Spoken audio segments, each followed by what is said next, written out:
हिंदू संख्येनं यांच्या कैक पटीनं जास्त असला तरी कमजोर का पडतोय याचं विश्लेषण व्हायला हवं। यांना लोखंडी रॉड आणि लाकडी दांड्यांची भाषा कळते, तर ती भाषा बोलणारा हिंदू आता रस्त्यावर उतरला पाहिजे। नुसता कपाळावर टिळा लावला म्हणजे तो धर्माभिमानी हिंदू झाला असं नाही होत। तो टिळा पुसायला उठणारा प्रत्येक हात हा धडा वेगळा करण्याची धमक ज्या दिवशी आपल्या अंगात येईल तेव्हा आपण खरे हिंदू, नाहीतर नाव हिंदू आणि वर्तन गांडू।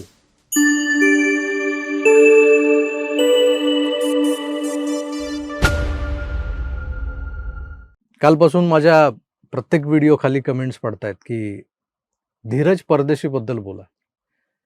मित्रो, काय बोलणार काय त्या पोराबद्दल? आणि आपण नुसते मुकादम म्हणजे मुकादम आहोत हो। शब्दांचे बुडबुडे हवेत काढून इथं एसी स्टुडिओत बसून बकबक करायची आणि आपण मोठे हिंदुत्ववादी आहोत हे आक्रमक शब्दांच्या मदतीनं तुमच्या माथी मारायचं। या पलीकडे काय करू शकतो सांगा ना मला, या पलीकडे काय करू शकतो आपण? अहो, हा माझ्या छत्रपती शिवरायांचा महाराष्ट्र आहे असं तुम्ही मी जेव्हा बोलतो ना, तेव्हा मला प्रश्न पडतो की खरंच हा शिवरायांचा महाराष्ट्र आहे का?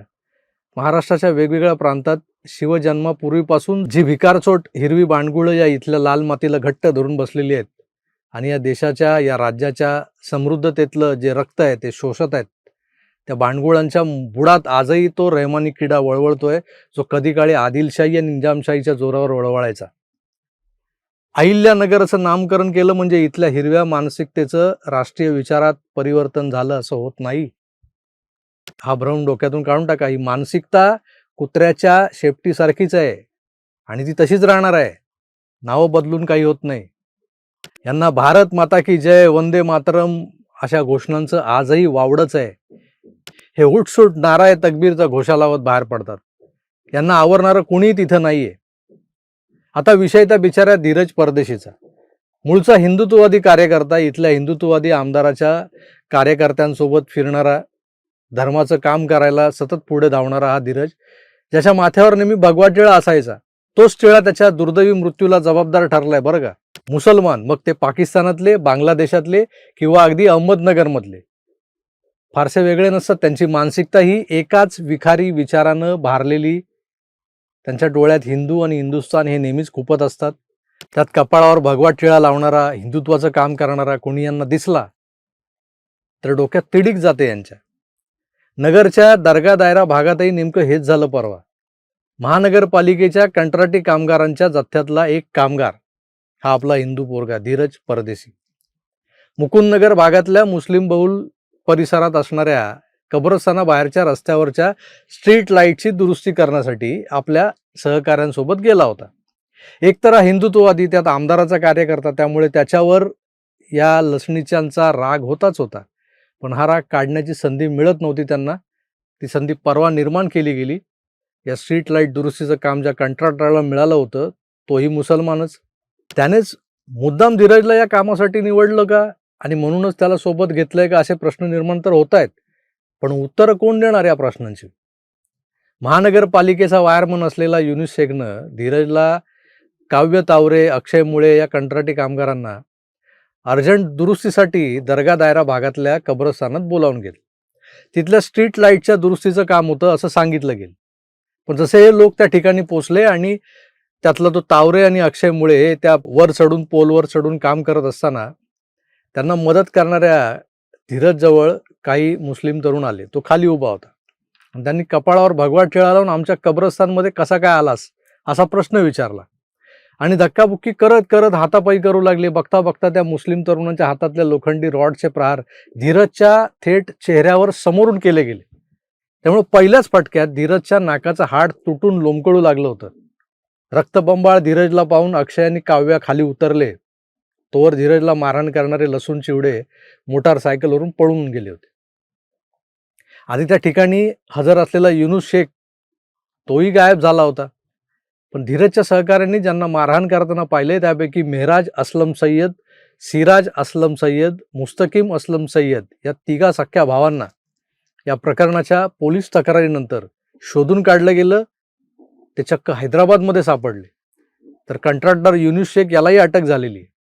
या धीरज परदेशीला ठार मारायचंच असा चंग बांधून आलेल्या आणि मुद्दाम दर्गा दायरा भागातल्या त्या कब्रस्तानात याला नेण्याचा प्लान बनवणाऱ्या मेन कल्प्रिटचं नाव पोलीस उघड करत नाहीयेत।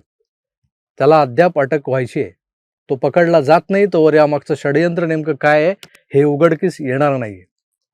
पण हे होईलच असंही काही नाहीये, कारण स्थानिक पोलीस हा या प्रकरणातला सगळ्यात मोठा कच्चा दुवा आहे मित्रांनो.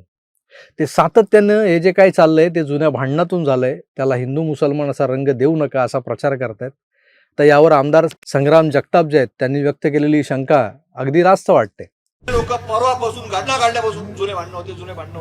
आता आम्ही गेलो ना, आमच्याबरोबर 4 लोक गाडीत उतरले, लगेच ते पोलीस बाजूला घ्यायचे. जुने भांडणं होते. फक्त पिक्चर तयार करायचं आणि लोक दिशा म्हणजे त्या आपल्या बरोबरच्या 4 लोकांनी आपल्या नंतर सांगायचं ते बोल नका जुने भांडणं. जुन्या भांडणात काय रॉड द्यायचं, यांनी दिला काय पोलिसांनी रॉड? जुने भांडणं होते, ही कुठली पद्धत आहे? कुठली पद्धत आहे ही? जुने भांडणं होते. अरे कशाचे भांडणं असो, तुमचं काम आहे त्याला ताब्यात घ्यायचं. आणि आजही तुम्हाला सांगतो, ही खळखळणारी चिल्लर तुम्ही अटक करून आणली ना, आम्हाला अजिबात ती मान्य नाही. मुख्य आरोपी अटक झाले पाहिजेत, प्लॅनिंग करणारे लोक अटक झाले पाहिजेत आणि त्यांना ज्यांनी घटना घडल्यानंतर मदत केली ते सुद्धा अटक झाले पाहिजे. ते काही इतके जागीरदार नाही आहेत की इथून संभाजीनगरवरून हैदराबादला जा. अरे यांच्या घरात खाने को जाना नाही, अम्मा चली पिसने को अशी परिस्थिती. मोकळे भांडे वाजते त्यांच्या घरामध्ये आणि हैदराबाद पर्यंत पोहोचते. खरंय, घर में दाना नहीं खाने को और अम्मा चली पिसाने को, बात में दम है.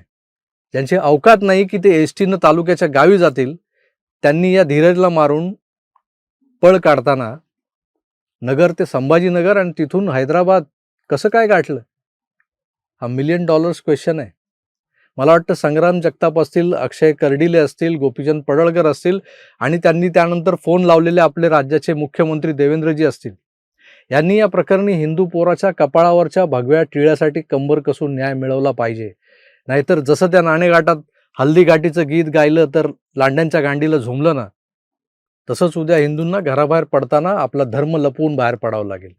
एकमेकांना राम राम नाही म्हणायचं, लांड्यांना वाईट वाटेल. कपाळावर टिळा लावला तर डोक्यात रॉड घातला जाईल. तुमचा धीरज परदेशी होईल, कारण तुम्ही कितीही म्हणालो हा छत्रपती शिवरायांचा महाराष्ट्र आहे. पण मुसलमानांच्या लेखी जसं संभाजीनगर म्हणजे आजही औरंगाबादच आहे, अहिल्यानगर अहमदनगर आहे आणि हा सगळा मुलूक त्यांच्या बापजाद्यांचा म्हणजे निजामाचा, आदिलशहाचा, त्या कुतुबशहाचा, औरंग्याचाच आहे. तुम्ही आम्ही हिंदू इथं गुलाम आहोत, यांना मुजरा करणारे गुलाम. त्यामुळे हल्दीघाटी के गीत नहीं गाने का, इनको मुजरा करने का, क्या समजे?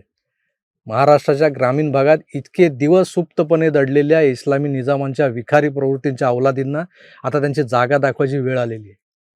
त्यांना पाठीशी घालणाऱ्या खाकीतल्या या काही दलालांनाही फैलावर घेण्याची वेळ आलेली आहे. पण ते काम कुणाचं आहे?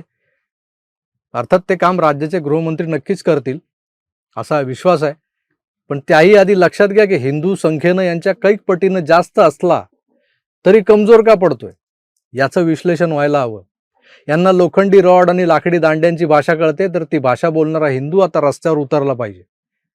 नुसता कपाळावर टिळा लावला म्हणजे तो धर्माभिमानी हिंदू झाला असं नाही होत. तो टिळा पुसायला उठणारा प्रत्येक हात हा धडा वेगळा करण्याची धमक ज्या दिवशी आपल्या अंगात येईल तेव्हा आपण खरे हिंदू, नाहीतर नाव हिंदू आणि वर्तन गांडू. यासाठी ही गांडूगिरी सोडून रस्त्यावर उतरणारे मावळे निर्माण करणं ही काळाची गरज आहे. एका भगव्या सैन्याची गरज आहे, शिस्तबद्ध आर्मी ही काळाची गरज आहे. बघा, विचार करा, पटलं तर घ्या, नाहीतर सोडून द्या. कारण धीरज परदेशी हा काय तुमचा आमचा सख्खा सोयरा तर नव्हता ना. मारला गेला, मेला तो, कारण धर्माभिमान दाखवणारा टिळा कपाळावर लावून मुसलमानांच्या कब्रस्तानात गेला होता. कुणी सांगितलं त्याला जायला तिकडे? भले नोकरीच्या निमित्तानं का गेला असे ना, पण त्याला सांगितलं कोणी तिकडे जायला? असंच बोलणार ना तुम्ही. पण त्याला तिथं बोलवून एका सावजासारखं टिपलाय लांडग्यांनी, हे विसरू नका तुम्ही. मी तुर्तास इथेच थांबतो. पुन्हा भेटूच, तर आपली काळजीच घ्या आणि पाहत राहा आपलं आवडतं यूट्यूब चॅनल आकार DG9. धन्यवाद. नमस्कार.